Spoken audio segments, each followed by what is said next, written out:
السلام علیکم سامعین، welcome to my channel voice of Mona. ہماری آج کی کہانی کا نام ہے قربانی۔ زیبا کے والد کا انتقال ہو چکا تھا، تب وہ 18 سال کی تھی۔ اس سے چھوٹے 3 بہن بھائی تھے، 2 بہنیں اور 3 بھائی۔ زیبا کی ماں سغرا بہت بیمار تھی، اسے کینسر تھا۔ باپ کی ڈبل روٹی کی فیکٹری تھی، دونوں بھائی وہیں کام کرتے تھے۔ زیبا گھر بھی سنبھالتی اور فیکٹری کے کھاتے بھی خود دیکھتی تھی۔ وہ بہت سمجھدار تھی، ایف اے کر چکی تھی، گھر اور فیکٹری کا سارا نظام وہ خود سنبھالتی تھی۔ پھر ایک دن ماں بھی دل بسی، اب بہن بھائیوں کی ذمہ داری بھی اس کے سر پر تھی۔ ماں کے مرنے کے بعد کافی دن وہ بہت پریشان رہی، لیکن اللہ نے اسے ہمت دی اور سارا گھر اور فیکٹری کا کام سنبھالنے لگی۔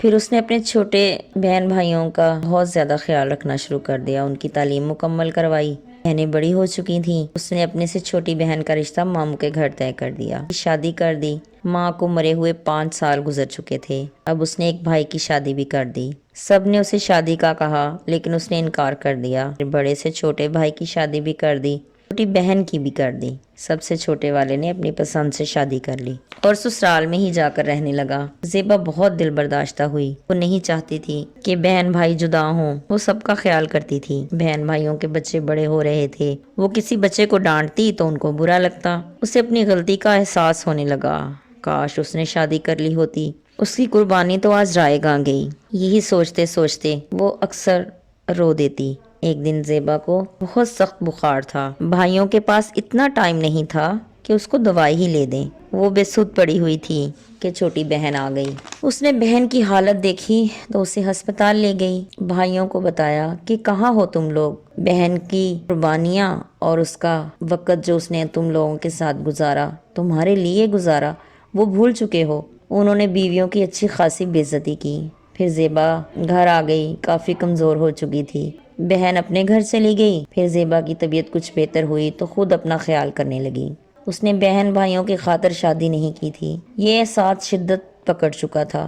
وہ دوبارہ فیکٹری جانے لگی۔ اس کی چھوٹی بہن کا فون آیا، آپا آپ کے لیے ایک رشتہ آیا ہے۔ وہ ہنس دی، جانے دو، اب میری عمر ہے شادی کرنے کی۔ اس نے زور دیا، آپی دیکھ لو، ایک مرتبہ آؤ تو صحیح میری طرف۔ اچھا ٹھیک ہے۔ پھر وہ شام کو بہن کی طرف چلی گئی۔ اس کی کالونی میں ظفر نامی بندہ رہتا تھا جو دبئی سے واپس آیا تھا۔ وہ بھی اپنے بہن بھائیوں کی شادی کرتے کرتے خود رہ گیا تھا۔ زیبا اس سے ملی، بات چیت ہوئی، اس نے زیبا کو خود ہی پرپوز کر دیا۔ زیبا نے کہا، مجھے سوچنے کا تھوڑا وقت چاہیے۔ پھر زیبا نے فیصلہ کیا، اللہ نے اس کے لیے بہتر فیصلہ کیا ہوگا۔ اس نے ہاں کر دی۔ ایک دن سادگی سے زیبا اور ظفر کا نکاح ہو گیا۔ ظفر اسے لے کر واپس دبئی چلا گیا۔ زیبا نے وہاں جا کر اپنا بزنس کر لیا۔ دونوں شاہانہ زندگی گزار رہے ہیں۔